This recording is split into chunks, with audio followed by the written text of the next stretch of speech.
국민 여러분 안녕하셨습니까? 인도 태평양 전략연구원의 최승입니다. 저는 지금 어떻게 하면은 우리 국민들의 좀 의식이 좀 바뀌어질 수 있을까? 그리고 세상을 바라보는 관점이 어떻게 하면 보다 객관적이고 보다 실증적이면서 분명한 판단, 분별을 할 수 있을까? 그와 같은 점에 많은 이제 고민과 생각을 하게 됩니다. 그래서 일단 사회 기풍을 어떻게 좀 바꿔보긴 해야 될 텐데 지금 창궐하고 있는 물질 문명의 악영향 속에서 돈과 여자와 섹스와 같은 것에서 완전히 어린애 할 것 없이 전부 다 노인 젊은 사람 할 것 없이 이와 같은 물질 문명의 황금 만능에 지금 푹 빠져 있어서 도무지 개선될 여지가 보이지 않습니다. 그러니까 남들이 잘못해온 과거사를 통해서 역사를 통해서 좀 이 나라 국민들의 사상과 의식 수준이 개조되기를 바라면서 오늘 중국 공산당들이 여색을 어떻게 밝혀왔는지, 즉 여인들과 전쟁 시기에서도 놀고 부둥켜 안고 춤을 추고 했던 연안장정 시절에부터의 악행과 추한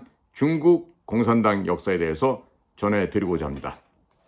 자, 국민 여러분, 지금은 중국에 의해서 인지전이, 즉 초한전이라고 하는 것이 한계를 뛰어넘어 모든 영역에서 대한민국을 침범해 들어오고 있습니다. 자, 이와 같은 매우 중차대한 위험한 상황에서 국민들의 의식 개혁과 그리고 사상의 개조, 또 이념과 역사에 대한 투철한 인식은 여러분들의 생존을 도와줄 뿐만 아니라 여러분들의 후손들에게까지도 평안한 미래를 담보할 수 있을 것입니다. 그러나 정반대로 역사를 망각하고 사상에 대한 아무런 생각 없이, 이념에 대한 아무런 생각 없이 그저 먹고 마시고 즐기기만 한다라면은 여러분들의 미래는 개 돼지보다도 못한 미래가 된다는 것을 미리 말씀을 드리고자 합니다. 오늘 중국 고관들이 여인들과 어떻게 놀아났는지를 좀 말씀을 드리겠습니다. 이들은 예나 지금이나 바뀌지 않고 있습니다. 자, 헝따라는 중국의 가장 큰 부동산 업체가 있죠. 그 헝따 그룹의 주인이 쉬자인, 한국말로 허가인이라는 사람입니다. 이 사람이 지금 체포가 되었어요. 자, 체포하고 보니까 쉬자인 본인과 가족 및 그룹 내부에 많은 비밀이 폭로가 되고 있습니다. 자, 그 가운데 헝따 그룹 안에 100여 명의 가무단 소식이 있는데요. 저도 그 가무단 사진을 봤어요. 보니까 평균 175 이상 되는 늘씬한 미인들이 집단으로 춤을 추고 집단으로 서비스를 하는 겁니다. 그러니까 이 헝따 그룹의 회장인 쉬자인, 이 사람은 가무단에 있는 미녀들에 의지해서 마시고 춤추고 놀고 끝내 이 사람과 같이 놀아났던 얼마나 많은 관리들이 또 은행의 고위직들이 이로 인해서 이제 자리를 상실해버리고 지금 이제 죽음을 맞이하게 되었습니다. 자, 이러한 내용들이 보다 더 구체적으로 더 폭로가 된다라면 이건 거의 메가톤급의 폭탄이 되겠죠. 아니, 핵폭탄보다도 더할 수 있는 피해가 날 수도 있습니다. 쉬자인, 보시라이, 라이 창싱, 많이 들어보셨죠? 라이 창싱, 보시라이, 쉬자인, 이 세 사람이 이러한 길에 정통했던 것이요, 바로 중국 공산당이 연안 도피 시절부터 미녀들과 함께 고관들이 어울리기 시작했던 바로 그들의 역사입니다. 정권을 장악한 후에, 즉 1949년 10월 1일 중화인민공화국을 선포한 이후부터는 더욱 더 심해져서 고관들을 위시한 전체 관료들이 여인들과 먹고 마시며 노는 풍조가 더욱더 극성을 이루게 되었고 하나의 전통이 된 곳입니다. 제가 중국에서 근무할 때 중국 친구들한테 들어본 재미난 이야기가 있습니다. 고위 관리가 되기 위한 4가지 조건이 있습니다. 첫 번째, 자기 자신의 지갑의 돈은 절대로 쓰지 않는다. 즉 지갑의 돈은 꺼내는 일이 없어야 된다입니다. 둘째, 담배는 기호품이지만 반드시 이것은 최고급으로 선물 받은 담배를 피워야 된다. 중국 같으면 황항루, 슝마오라고 하는 팬더가 있고 또 보통 고급은 람바오의 중화 담배가 있습니다. 그 다음에 술 중국에는 명주가 많죠. 그러나 술 또한 본인이 절대 사서는 안 됩니다. 선물 받은 것으로 상납받은 것으로 그 술도 이용해야 된다고 하죠.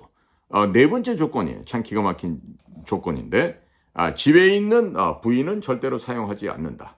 여자를 사용할 일은 반드시 밖에서 다른 여자들과 함께 사용을 한다. 이런 내용이었습니다. 자, 그러면 중국만 그럴까요? 우선 결론부터 얘기하자면 대한민국에 이처럼 성이 물론하고 자유연애주의에 빠져서 함부로 가정을 파탄내는 자들이 있죠. 그게 바로 최근에 문제가 된 조국이와 함께 길을 하겠다고 나섰던 신장식이라는 사람입니다.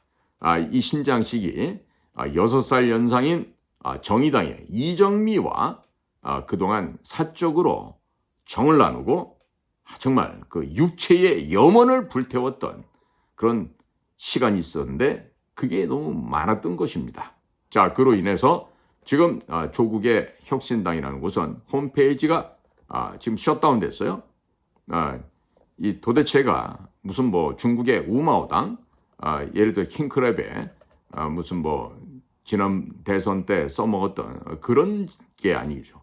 자, 이번에는 분노한 우리 자유우파 시민들께서 조국 혁신당에다가 게시판에 글을 정말 무차별로 맹공을 함으로써 그렇게 홈페이지가 셧다운 됐다 그럽니다. 자, 그런데 이것들이 바로 공산당이나 공산당의 영향을 받고 그들의 지시 지령을 받는 아이들의 전형적인 모습들이에요. 즉 여자는 공유죄다.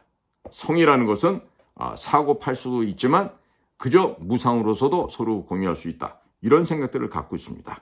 자, 구체적인 연안 도피 시절에 시작된 춤바람부터 한번 살펴보기로 하겠습니다. 쭈홍짜오의 책인 연안 일상생활 역사, 여기엔요 소위 25,000km에 달하는 장정을 마치고 연안에 도착했던 1937년에서 1942년 연안 정풍 이전까지 교제춤이 유행했다는 것을 알려주고 있습니다. 즉 모태똥, 줄레, 그리고 공산당 고위 관료들이 춤에 열심이었고 당시 교제춤은 미국에서 온 좌파 기자 애그네스 스메들리라고 하는 여성 기자가 고관들에게 전파한 것이라고 적고 있습니다. 스메들리와 비서였던 오릴리, 그리고 일찍이 찾아왔던 여류 작가 땡링, 이런 사람들이 연안의 사교 인물이 되었습니다. 근데 이들 모두가 전통적인 혼인을 비판하고 이혼해냈던 개방된 사람들이었고 이후에 모태똥과 추문이 나더라도 이상할 것이 없었습니다. 스메들리는 노래는 못 불러도 춤은 매우 잘했다고 합니다. 그래서 연안에서 개최된 고급 군 간부 회의 기간 중에도 고관들에게 춤을 가르쳐 주었다고 합니다. 주덕, 우리 한국전에도 참전했었죠. 주덕. 이 주덕은 스메들리와 교제춤 모습을 보여주었고 쪼원라이, 준레도 춤을 추었고 팽덕회, 펑더화이는 그다지 춤 많이 안 추고 구경만 했다고 합니다. 그 다음에 허롱, 하룡은 음악에 맞춰서 바닥에서 흔들어대는 음악에 감각이 있었다고 합니다. 스메들리는 한 번은 주덕과 함께 춤추자고 했을 때 거절을 했는데 주덕은 내가 겁먹은 것이냐면서 나는 봉건주의와 반평생 싸워왔는데 그만둘 생각이 없다고 하자 스메들리가 일어나서 민주라는 이름으로 춤을 추었다는 공산당 간부들은 춤추는 것까지 봉건주의와 투쟁이라는 구실을 내세웠다고 하는데 실로 어이가 없는 일이죠. 자, 이렇게 민중을 위한다, 백성을 위한다 이렇게 하지만요, 사실 알고 보면 이들은 새로운 계급을 만들어서 무산 계급, 즉 프롤레타리아 독재가 실현이 돼서 온 세계가 공평해지는 공산사회가 아니라 또 다른 계층과 계급이 생성되는 또 다른 공산당 독재의 지배를 만들어내는 이런 악행을 벌인 것이죠. 자, 국민 여러분, 공산주의는 뭡니까? 이 지구상에 있는 모든 가치와 이념들 가운데 가장 악마스러운 생각과 사상들입니다. 그 공산주의를 추종하는 그자들은 당연히 이 지구상에서 소멸되어야 됩니다. 그러나 최근에는 이 공산주의가 인민민주주의 혹은 민중민주주의 혹은 진보적 민주주의로 탈바꿈을 하고 거짓말로 지금 옷을 갈아입었죠. 그러니까 국민들께서 진보다 보수다 이런 식의 나눔을 하는 데 있어서 속아 넘어가시면 안 됩니다. 여기서 말하는 진보는 공산주의자예요. 그 공산주의에 반하는 보수라는 뜻은요, 자유민주세력, 자유민주주의라고 얘기를 해야지, 이것을 무슨 보수라고 얘기하면요, 마치 개선이 안 되고 바뀌어질 수 없는 꼴통들, 이런 식의 나쁜 관념으로, 나쁜 개념 규정으로 인해서 점점점 국민들로부터 멀어질 수밖에 없습니다. 이 스매들리라고 하는 좌파 여기자 거처에서는요, 오락 파티를 벌려왔어요. 그리고 이 가운데 교제 춤이 절대 빠질 수가 없었던 것입니다. 모태똥은 자존심 문제 때문에 춤을 많이 잘 안 배웠고 또 음악 감각은 좀 둔한 편이었다고 합니다. 그러나 스매들리 거처에는 자주 와서 몇 시간씩 얘기도 나누고 어떤 때는 모태똥을 부르면 바로 오기도 했다고 하니까 당연히 둘 사이에 추문이 나돌기 시작했겠죠. 무슨 추문이겠습니까? 공산당은 목적 달성을 위해서 여성과 성적 관계를 갖는 것도 역시 혁명 과정의 일환이다. 그렇기 때문에 한 번을 나눴던 10번을 나눴던 아니면 10,000번을 나눴던 그것은 모두 문제가 되지 않습니다. 그러다가 댄스 파티가 점점 공개적으로 진행이 됩니다. 그리고 연안에 위치하고 있는 길성리 교회, 지청리 교회에서 공산당의 대회의실로 활용을 해왔는데 매주 주말 저녁이 되면 댄스 파티를 이 교회에서 개최를 했다고 합니다. 그리고 상해라든가 대도시에서 연안까지 온 교육받은 여학생들은 모두 초대가 되었어요.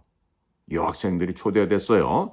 그리고 이 스매들리 외국에서 온 이 좌파 요기자와 학생들은 일약 그 지역에서 유명한 인사가 되었습니다. 자, 재미있는 것은 연안에서의 댄스 파티가 무르익어가고 있을 때 혁명 여장군들의 강렬한 반대에 봉착하게 됩니다.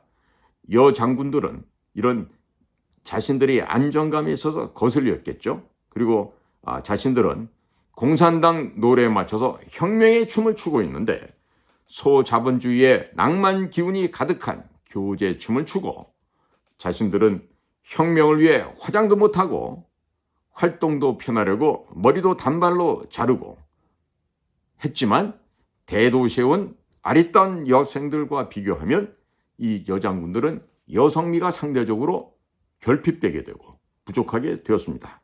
자, 이렇게 되자 스매들리와 그 따라온 여비서 우릴리에게 반란을 일으켜 처음에는 우릴리에게 따졌던 사람이 바로 모태똥의 부인이었던 하자진입니다. 허즈전. 이 허즈전은 역시 모태똥도 회고록에서 연안에서 늘 댄스 파티를 열었고 나도 단골이었는데 부인이 반대하고 더더군다나 부인이 이 허즈전이 춤을 싫어했다고 한 것은 모태똥과 다른 여자들과의 애매한 관계를 지칭하는 것입니다. 아마 아실 분 아시겠지만 모태똥은 늘 나이가 먹어서도 성병을 달고 살았습니다. 성병을 달고 살았다는 얘기는 그만큼 다양하고 복합적인 여성 관계가 있었다는 것을 의미하고 있습니다. 자, 그 여비서 중 한 명이었던 우릴리는 1937년 7월 조용히 연안을 떠났습니다. 그리고 스매들리도 1937년 9월 달에 떠났습니다. 그리고 모태똥의 처 허즈전 역시 1937년 8월 소련으로 갔는데 결국은 모태똥에게 버림을 받게 됩니다. 자, 3명의 여인이 떠났습니다만은 수천 명의 여학생들이 연안으로 몰려들어 교제 춤은 날이 갈수록 열기를 띠게 됩니다. 고관 대작들은 항일 전쟁에도 젊은 여학생들과 춤추면서 생활의 멋을 찾았다고 합니다. 모태똥은 짱칭 강청을 만났고 80% 이상의 고급 장성들은 춤을 통해 10살 아니면 20살 더 어린 여학생들과 결국 짝을 짓고 가정을 이루게 됩니다. 1949년도 중남하이, 중남해에서의 춤 파트너 제도를 알아보겠습니다. 1950년, 60년대에는 교제춤이 대단히 유행을 했고 중앙에서부터 지방 및 서민들까지 신체 단련 오락 활동이 되었습니다. 고관 대작들은 입으로는 인민을 위한 봉사를 떠들면서도 젊고 예쁜 여자를 찾아서 중남해에서 춤추며 즐기다 보니까 중남해, 즉 국가 지도부들이 살고 있는 중남해에서 춤 파티는 최고위층들에게 최대 오락거리가 되었고 매주 한두 번 수요일과 토요일에 개최가 되어서 상례화되었습니다. 자, 홍콩에서 평론은 1958년 북경 인민대학에서 공부할 때 주말 저녁이 되면 예쁜 여학생들이 교문에 모였는데 그중 일부는 문공단, 일종의 문화공연단, 우리 같으면 문화선전단, 우리 한국에서는 문선단이라고 그러죠. 그러니까 이런 문공단, 군사 연예병들에 의해서 관광차로 타고 어디론가 사라지는데 아마도 중남해에서 장관들과 춤추러 가는 것이다 라는 이야기를 자주 들었다고 합니다. 대학생들 이외에 동원되었던 이런 문공단원들은 젊죠? 예쁩니다. 그리고 정치적인 충성도가 높습니다. 그리고 동원하기도 좋습니다. 오라면 오고 가라면 가고. 다만 한 가지 부족한 점이라면 그런 잘 배웠던 여학생들보다는 좀 문화적인 소양이 높지 않았다는 것이 특징이지만 그 문화적인 소양은 결국 최종적인 침실에 가게 되면 눈 녹듯이 다 사라집니다. 자, 환구인물지에서 2019년 제6기에 소개한 중국 무도협회 부주석 진애련 체나이리엔 이 여성이 글을 썼어요. 70년 중국, 발바닥 70년. 이와 같은 제목 하에 글에서 중남해 무도회의 비밀을 알 수가 있었습니다. 대략 1957년인가 58년에 중남해에 자신이 들어갔었는데 언젠가는 모태똥과도 춤을 춘 적이 있다. 이렇게 회고하고 있습니다. 신경보 신징바오는 2016년 9월 17일자에 지금 82세 소장으로서 국가 1급 연예인인 왕샤오탕이 물론 여성입니다. 이 왕 소장이 줄레하고 춤을 춘 적이 있고 그는 1952년 18세에 입대를 해서 총정치부 경극단과 화극단에서 근무를 했다고 합니다. 용모가 출중하고 예뻤던 이 왕 소장은 중남해에 춤추러 갔었는데 줄레와는 주로 월츠, 브루스 등 느린 춤을 춘 것고 이것은 다른 사람들과 달리 대화하기에 편했기 때문에 이렇게 줄레와는 주로 왈츠나 브루스 같은 춤을 췄다고 합니다.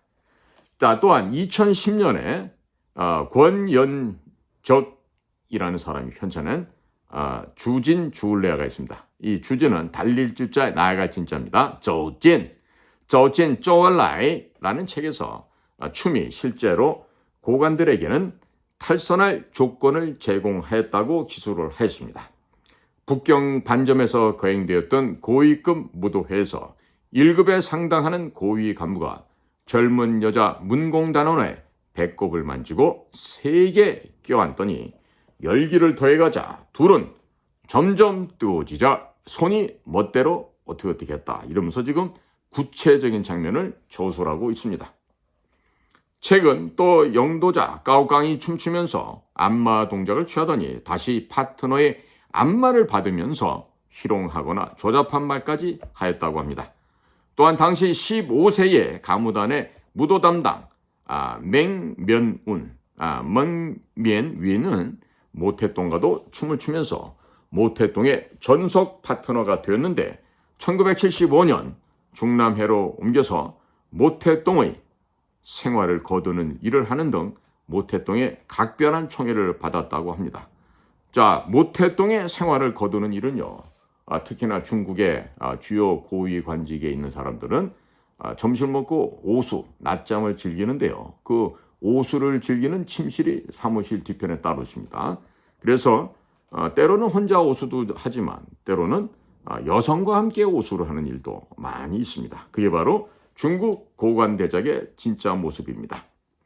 자, 홍콩의 개방지라고 하는 잡지가 있습니다. 개방지에서는 사도화, 즉 서토화라는 사람의 회고록을 인용해서 모태똥의 또 다른 연인이었던 진로문, 천루원 이 여인은 14세 때 모태똥을 알고 공군 문공단 무도반에 출근을 하다가 1967년 문화대혁명 초기에 매주 2번씩 중남해에 등장해서 춤을 췄다는 것입니다. 춤만 췄겠습니까? 더 중요한 일이 있었겠죠.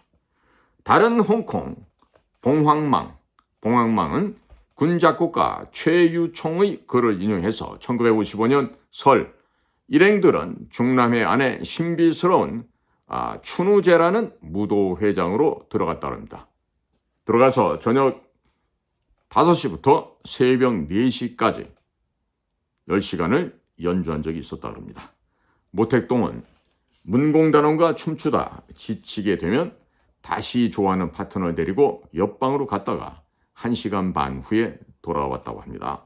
모태똥의 사생활이란 책을 썼던 개인이사 이지선은 무도회가 모태똥만을 위해 안배된 것이라고 주장하면서 무도회 후 버려진 여자 문공단원은 1000명에 달할 정도라면서 그들은 비밀리에 사람 드문 산이나 섬에 보내졌다고 합니다. 뭔가요?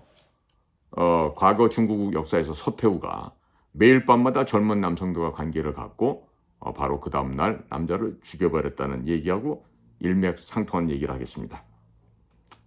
또 연안에서 러시아 학교를 졸업한 16세의 허리량은 윗선에서 모태똥에게 춤 파트너로 보냈던 것이고 1956년 13살에 모태똥이 눈에 들어서 16세부터 모태똥이 장사에 갈 때면 지정 파트너 역할을 했다 그럽니다. 자, 그러니까 모태똥은 본분이 열받을 만도 하죠. 이렇게 20살도 안 돼, 20살도 안 된 어린 여자애들 데려다 이렇게 놀았다는 것입니다. 자, 공군 문공단 춤 요원이었던 진혜민이라는 여성이 있는데 이 여성은 14세에 모태똥의 춤 파트너로 선정이 되었고 공군 문공단의 류소웬 이 여인은 18세에 또 서보풍, 쉬바펑 이 여인은 1959년 19세에 중남해 가무단으로 입궁하였다는 것입니다. 입궐했다는 거죠. 자, 특이한 일로 중시전자보가 보도한 내용 가운데 펑더화이는 여색을 싫어했고 그리고 공안부 관할 문공단의 여군들이 중남해 춤추러 간다는 소식을 듣고 여군을 선발하는 소하 루어 나서경을 루어 레이칭인데 이 크게 꾸짖고 중앙군사위원회에서도 이의를 제기해서 해당 문공단이 해산되었다 합니다. 그런데 이 일이 바로 훗날 문화혁명 시기에 모태똥에게 숙청당하게 된 제목이 되었다고 합니다. 자, 이렇게 중국 고위 대작 고관들의 이 지저분한 사생활들을 말씀을 드렸는데요. 자, 결론적으로 1982년도에 테니스 선수였던 후나라는 여성이 있었습니다. 그녀가 미국 대회 참석 기회에 정치적 망명을 하게 되자 모태똥의 전 비서였던 후차무가 강력하게 비판을 한 적이 있습니다. 이때 후나는 늘 전인대 상무위원장이었던 왈리와 운동을 하였다는 것까지 폭로되었습니다. 운동은 여러 가지 운동을 의미합니다. 그런데다가 등소평도 아끼는 데다가 계급도 후차무보다 훨씬 왈리가 높았기 때문에 적절히 무마된 바가 있습니다. 자, 이 체육계, 중국에서의 체육계는 늘 높은 분들과 경기하는 것이 전통으로 되어 있고 또 수년 전 테니스 선수였던 중국의 펑슈아이라는 여성 선수가 있었는데 그녀에 대한 장가올리 당시 정치 구건의 성폭력 등 중국은 고위주로 가면 갈수록 춤이나 운동을 어디로 연장한다? 그렇습니다. 침대로 가는 그런 성문화가 아직도 전통으로 미풍양속으로 이어지고 있다는 점입니다. 자, 우리나라 특히 대한민국의 정치인들 그렇고 그런 풍습인데 다 이런 것들이 중국을 따르고 중국을 모화하는 모화 사상에 물들어 있는 한중 의원연맹에 있는 자들이 더 심하지 않을까 생각도 해보고요. 그리고 예전 같으면은 중국에 이런 고관 대작에 있었던 사람, 글쎄요. 대한민국의 국정원장 가운데서는 이렇게 특별한 밀실을 만들어 놓고 여인들과 아름다운 시간을 가졌던 사람은 없었을까요? 한번 생각해 봅니다. 오늘도 여러분들의 귀한 시간을 저희 공작관 TV 그레이트 게임과 신규 채널인 인도태평양 전략연구원에 함께해 주셔서 감사를 드립니다. 고맙습니다. 저는 최수임입니다.